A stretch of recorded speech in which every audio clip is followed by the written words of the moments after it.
nabanggit. Oo. Yung isa po tumatanggi nga kasi ES ang sinasabi, Executive Secretary. Pero sabi po ni Lucas Bersamin, hindi ako yan ha. Oo. Huwag kayong dadamay ng dadamay dyan kung sino-sino ha. Oo. Ha? Mag-deny na. Okay. Oo, yan O sinasabi sige, niya. tanggapin natin po mga kapatid na talaga may tututulpot ko kontra dyan kapag po nabanggit ang mga pangalan o maging initial. Pero may isa, yung SAP na sinasabi. SAP. Mga kapatid, na isa ho daw sa mga cabinet officials daw po na meron siyang allocable. May sarili siyang pondo sa DPWH project for 2025. Oh. Ito ho, patikim lang ito, mga kapatid na ating pong usapan na SAP. Kung iisipin mo, ano ang alam ko, SOP. Oo, yun na nga. SAP stands for what? Pwedeng Special Assistant to the President. Magtataka ka, maging yung mga talunang senador, meron pang allocable, no? Pati yung mga party list na naguguluhan sa Congressman Ridon si Representative Ridon, bakit daw meron siyang allocable noong 2025 hindi pa naman siya congressman. Hindi naman sinasabing kanya Pero yung party na nire-represent niya, remember, nominee ka lang ng partido. Ang merong allocable noon, Bicol Saro, di ba? So siguro kinakailangan mag-aral pa ng konti itong mga bagong congressman. Bagamat hindi bago si Terry Ridon, dati na yung representative ng mga NPA, SNPA, ng Right.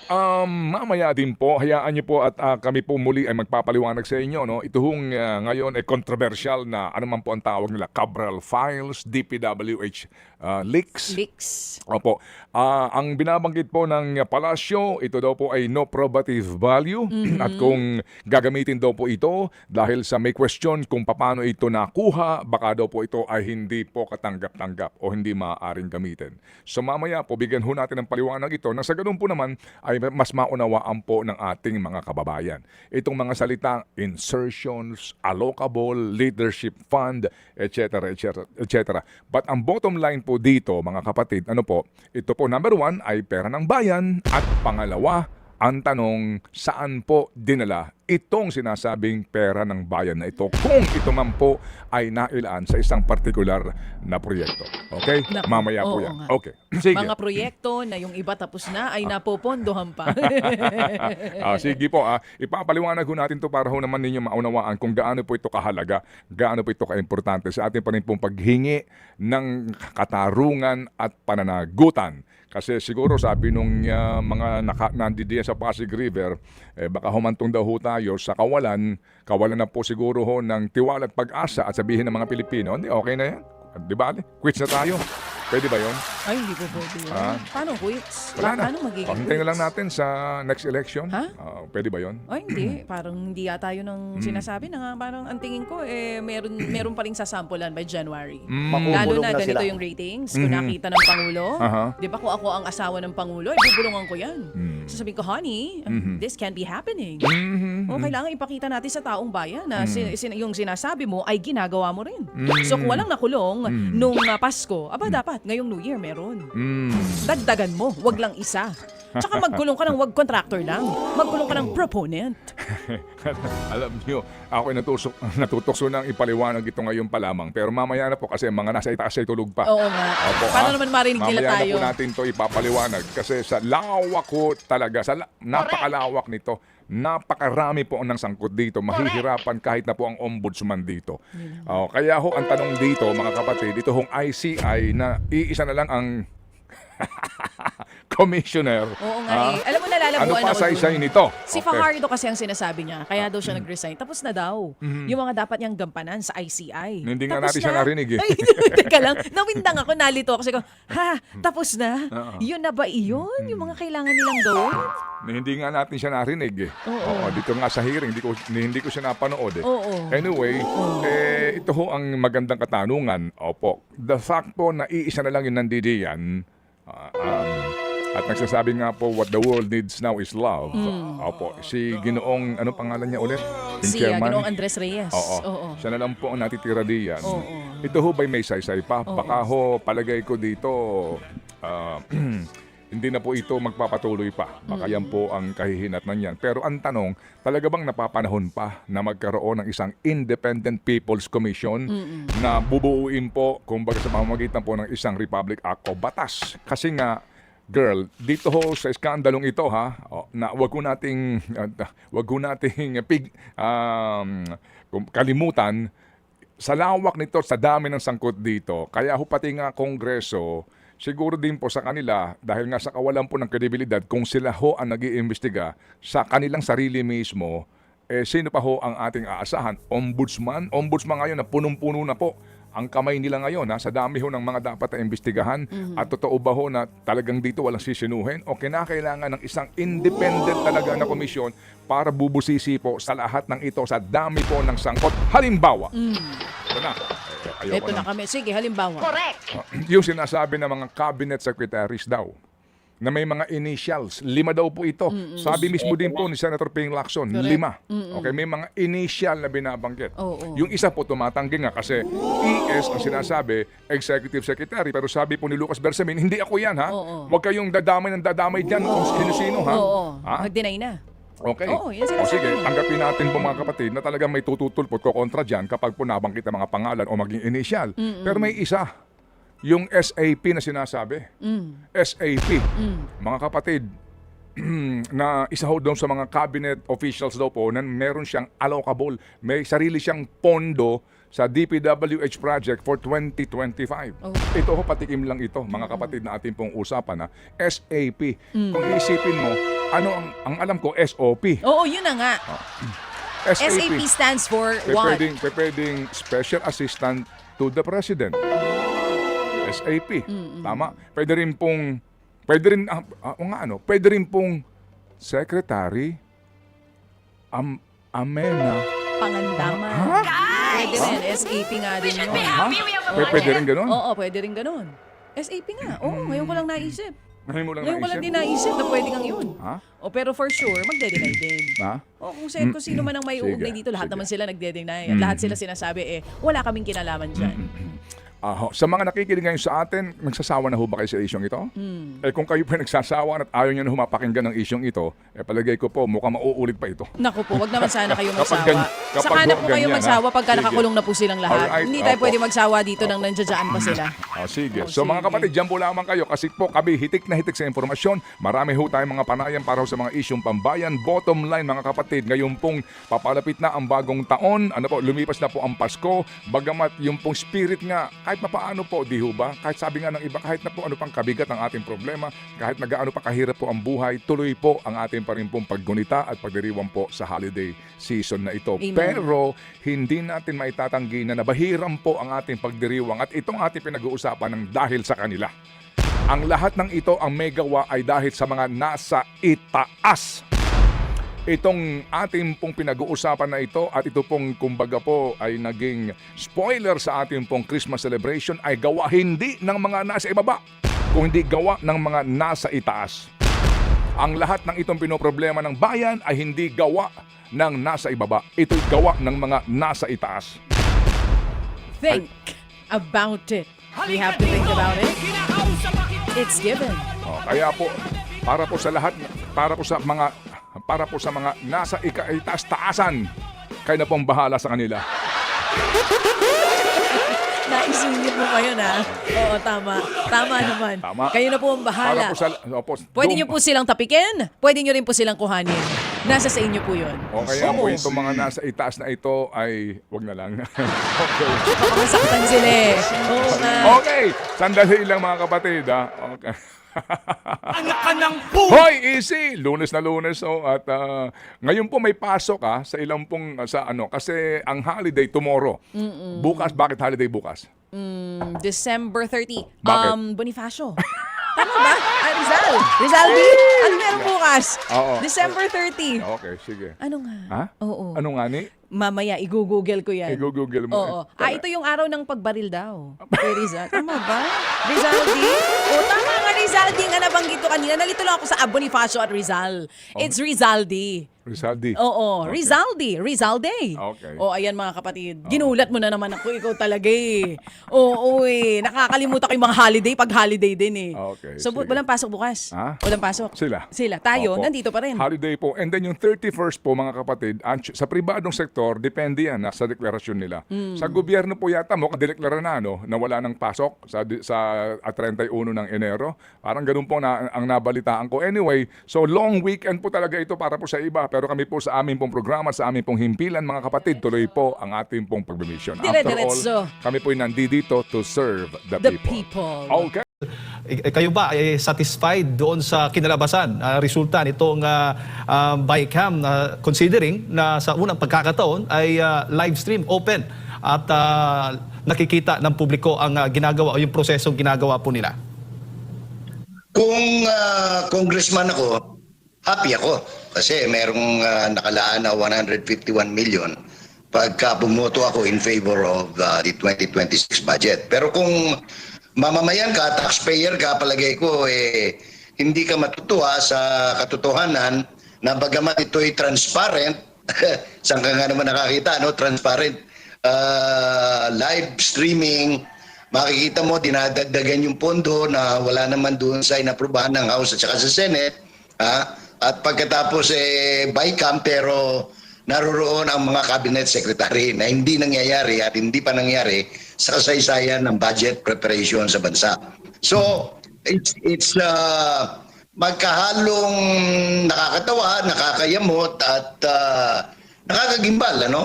Sapagkat openly kahapon, dinagdagan nila ng additional 10 billion yung proposed budget for 2026 on top of the allocables na kanilang pinilit na isama pa rin, which is a little over 200 billion, ano?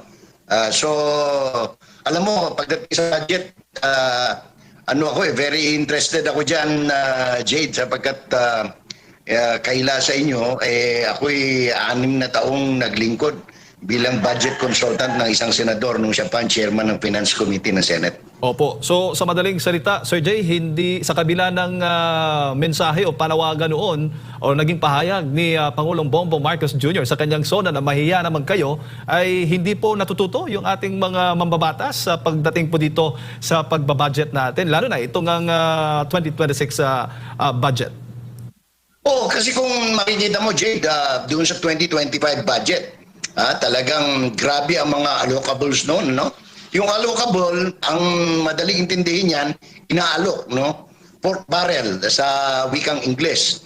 At malinaw doon sa talaan nung nakaraan, at ito'y nauulit nga ngayon, ano? Hindi lang natin alam ngayon kung ano yung division o pinaghatian, no? Dito sa 2026 o paghatian pa, sapagkat noong 2025, alam natin, 19.1 billion napunta kay Speaker Laurel, Speaker, anong pangalan nung nag-resign ni Speaker? Martin Romualdez. 12.9 billion napunta kay San Marcos, 3.8 billion kay Congressman Abante, 3.8 billion napunta kay Ace Barbers, 1.8 billion napunta kay Ajong. Dahil kay Speaker, Representative Luistro, malaki-laki, 4.7 billion noon. At saka yung balbasarado na medyo babading-bading na congressman ng La Union, Ortega, nakakuha rin yun ng 3.2 allocable. At yung natalong governor ng Laguna, 1.7 billion. Ganun nila pinaghati-hatian noon. Ewan ko lang ngayon, dito sa 2026, kung anong arenglo ni Aling Micaela, no? Swansing, yung bagong appropriations committee chairperson. Opo, kung questionin naman Sir Jay, itong 2026 national budget, sa tingin mo sasapat pa yung panahon para maipasa ito at marami din ang hindi pumapayag o ilan sa ating mga kababayan hindi pumapayag na mag-reenacted budget po tayo, gagamitin yung itong 2025 budget pa rin. Walang choice kasi, Jade, ano? Under the law, kapag hindi napirmahan yan bago matapos ang 2025, effective January 1, ano yan, reenacted budget yan.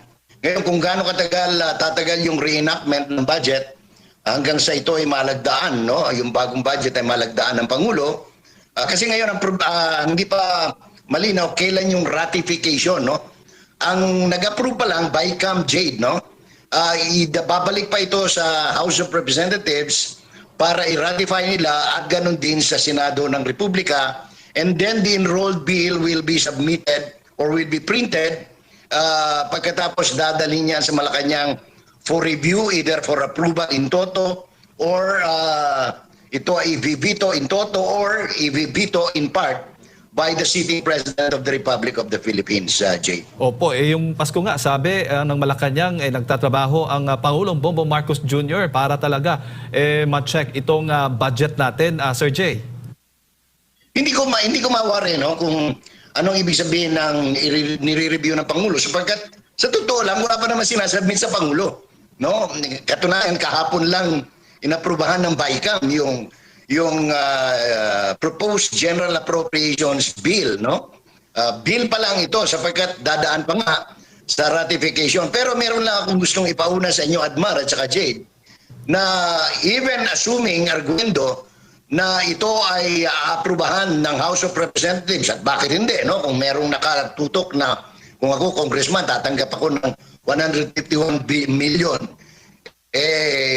Happy New Year yun, no? Pero ito ang dapat tandaan at malaman ng taong bayan. Ang budget deficit spending natin last year or this year, 2025, ay umaabot na sa 1.2 trillion pesos. Ibig sabihin niya, Jade, pag naaprubahan niyan, yung unang ilalabas na pera mula doon sa proposed budget na sobra sa kikitain, by the way, ng gobyerno, sapagkat ang target natin is only 5 trillion, mahigit, no? In other words, uutang pa ang gobyerno ng another 2 trillion para matustusan yung panukalang budget na yan na sinasabi mo inaprubahan kahapon ng BICAM. Ngayon, yung 1.2 niyan, oras na ilabas, ibabayad yan doon sa ginastos na inutang ng gobyerno. Kasi ngayon, ang nangyayari po ngayon mga kababayan, gumagastos ang ating gobyerno pang sweldo, pang kung ano-ano, nang wala pong pondo pa. In other words, pati yung sinasabing ibabalik na 60 million sa PhilHealth, i-obligate pa yan, ang tawag dyan sa terminology sa government accounting and auditing, yung mga bayarin ngayong taon na ito na hindi napondohan dahil walang pera ang gobyerno, i-obligate po yan for the first quarter release of the next budget. Sa madaling salita, January 1 pa lang, inutang na yung ilalabas na yung pambayad doon sa inutang ngayon ng gobyerno o ginastos ngayon ng gobyerno, Jay. Opo. At Sir Jay, bilang isang bihasa sa budget, sabi po nga po ninyo, si Senator Lacson, sinasabi nga, nabanggit mo na rin ito, na hindi lamang pala mababatas, kundi maging mga cabinet officials ay may mga allocables na tinatawag. Itong mga pondo ng DPWH na inilalaan sa mga proyekto ng mga mambabatas. Hindi ho ba dapat hindi po sa NEP? Kasi magkaiba po yan. At klaro naman sa ating batas na labag po yan. Correct. Ako nga nagtataka Kasi, pero sabagay, hindi dapat ipagtaka dahil ginawa na nito 2024 pa lang Magtataka ka, maging yung mga talunang senador, meron pang allocable, no? Pati yung mga party list na naguguluhan sa Congressman Ridon si Representative Ridon, bakit daw meron siyang allocable noong 2025, hindi pa naman siya congressman. Hindi naman sinasabing kanya Pero yung party na nire-represent niya, remember, nominee ka lang ng partido. Ang merong allocable noon, Bicol Saro, di ba? So siguro kinakailangan mag-aral pa ng konti itong mga bagong congressman. Bagamat hindi bago si Terry Ridon, dati na yung representative ng mga NPA, SNPA, ng Kabataan Party List, no? Opo. Kaya siguro na-shock siya bakit nabisto yun, no? Anong pangalan nito? Meron pala silang ganon. Na nakatago. Usually tinatago. At saka yun nga, bakit isasama sa allocable yung mga cabinet secretary? Hindi naman sila mambabatas. Ibig sabihin, pang saborno yan. Pang suborno, pang bayad, pang anong tawag niyan? Pang ekis, pang patong, para nang sa ganun ay makuha mo yung loyalty, no?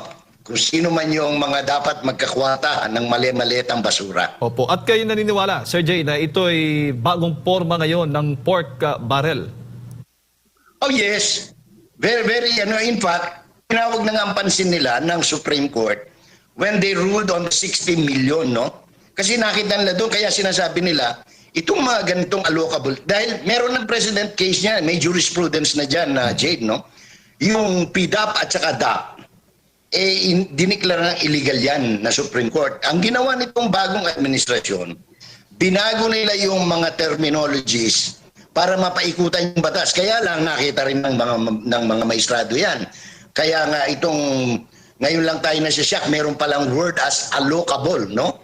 Oh, wala yan. In the past, walang tinatawag na ganyan. Kasi yan po ay ang dating PDAP o Priority Development Funds Assistance, kunyari, pero sa totoo lang, in the pocket, nagiging mapera o maleta sa basura. Opo, at ito'y may kaugnayan din doon sa mga naging pasabog ni Congressman Leviste, Sir Jay, kung paano nangyayari yung mga allocable, hindi ba? Yung mga pinakita po Yes. ng mga dokumento na kung yung mga congressman nakikipag-ugnayan sa DBM o sa mga cabinet officials. Sa inyong palagay, ano bang masasabi po ninyo dito nga po sa mga expose ni Congressman Leviste pagdating po sa issue na yan?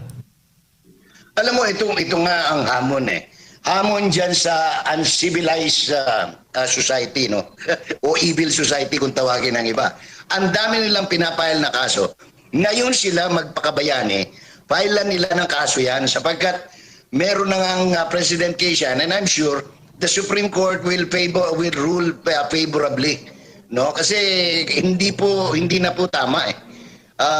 Kasi sasabihin ng mga ibang cabinet secretary at saka mga tagapagsalita ng Malacanang na ito mga palpak itong mga expose ni Mr.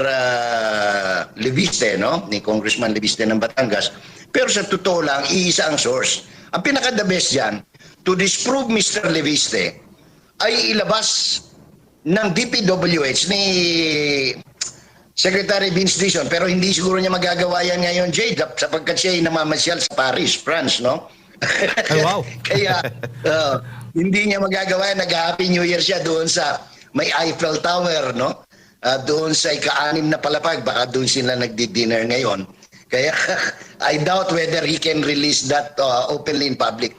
Because, anong tawag nito? Malinaw naman, meron ba silang communication ni Mr. Leviste na confirming na pareho sila ng kopya. Hindi naman kasi pwedeng magkaiba ang kopya dahil isa ang source eh. Ang source ay DPWH, more particularly from the computer generated data of Undersecretary Cabral na hindi natin alam kung alin ang totoo, kung nahulog ba, inihulog ba, o nasa Europe na at kaya nandoon din si Secretary Vince Dizon, no? So hindi natin alam kasi masalimuot itong kanilang ginawang drama sa maagang gabi ng December, anong petsa yun? 16 ba yun? 28? Hindi ko na alam kung anong petsa. Nais ngang ipa-authenticate nga yung mga files mula sa pumanaw na si Undersecretary Cabral, Sir Jay, doon nga sa mga nakuhang files din ni Congressman Leviste. Kaya yan po yung bagong development ngayon. There is really no need to authenticate, Jade.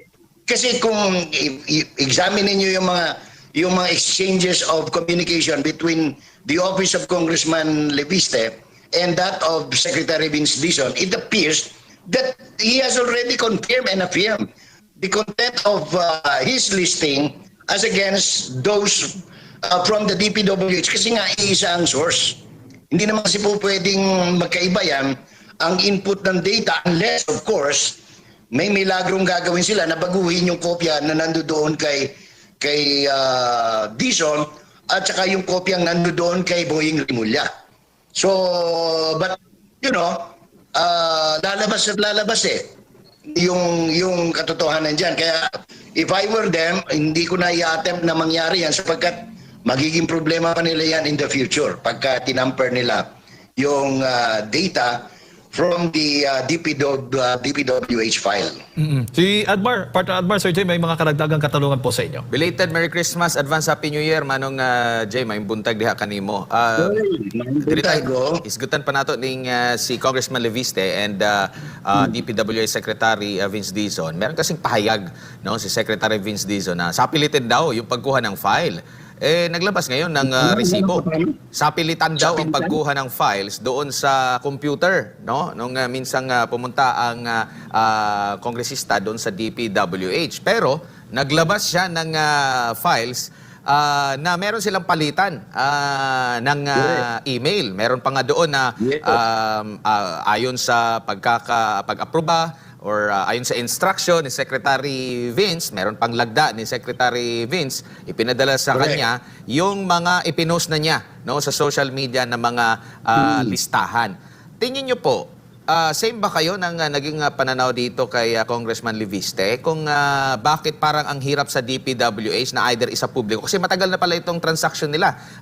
Way back way back September, October pa po na mga usapan pa po nila. And sinasabi rin niya na kung sadyang sapilitan yan, bakit ngayon nyo lang inilabas? Ngayon ay December na po, Manong Jay. Sa totoo lang, ako sinubaybayan ko yan. As early as nung nag-appear si Mrs. Cabral no doon sa Senate Blue Ribbon Committee, panahon ni Senator Marcoleta hanggang sa panahon ni Senator Lacson, no, isang pinagmulan. At I will not be surprised, or I am not surprised kung itong si Cabral found out the anong tawag nito, the data, the report, no, kay Mr. Leviste, kay Mr. Marcoleta, or even to the Vice President. Dahil may mga report na may kopya rin si Vice President Sara Duterte nito, sapagkat ito ang insurance nga ni Cabral that if something happens to her, merong maglalabas, or ito ang kanyang anong tawag dyan, Admar, ka ng muni ang garantiya nga dili siya hilabtan ba kay og mabungkag ning mauning istorya na forbidang bahuwag yun. No, so ito yung parang alas ni Cabral, kaya nga hindi siya magalaw-galaw, kaya iba-iba ang kwento, merong inihulog, merong ibang nakita. Ngayon na may mga lumalabas naman that she was spotted in Europe, no? I don't know whether in conference with Saldico or with Secretary Vince Dizon, who was reported yesterday to be in Paris, France. Opo. Manong Jay, dito po sa issue pa rin ng sinasabing Cabral files, no? Nabanggit nga na kung gusto nilang dispute itong listahan, kasi sinasabi matagal na listahan, inaantay kasi niya na ilalabas ng DPWH. Pero imbis na ilabas yung pinakakopya, kasi galing sa kanila yung kopya, hindi pa inilabas, tapos siniraan pa siya, no, na di umano yung pinilit. Pero yung pag-appreciate dito ng Malacanang, dito po sa parte ng communication, kasi imbis na iimbestigahan, parang nagiging na talaga one-sided na agad na sinabi na kung totoo man na kinuha ang mga dokumento sa illegal na paraan, hindi na pwedeng maaring gamitin yun. No? So, kumbaga parang dinadaw na nila agad yung naging pahayag nitong si Congressman Leviste. Pero noon, sa pangunguna ng Pangulo, di ba, hinimok yung bawat Pilipino na makiisa at tumulong para nga sa paglaban dito sa korupsyon. Yet, merong ganitong kongresista, in fact, nandito sa DPWC itong listahan ni Cabral, kasi siya yung humahawak sa lahat po ng mga proyekto na may mga pangalan ng mga proponents. Admar, dinawi natin na hindi lang ito listahan ni Cabral. This is an official document of the DPWH under the planning division, which is headed by Cabral. Opo. Hindi ito gawa-gawa lang ni Cabral. This is an official document of the Republic of the Philippines. A public document ito. No? Para at least hindi lang naguguluhan at nagugulumihan yung ating mga kababayan.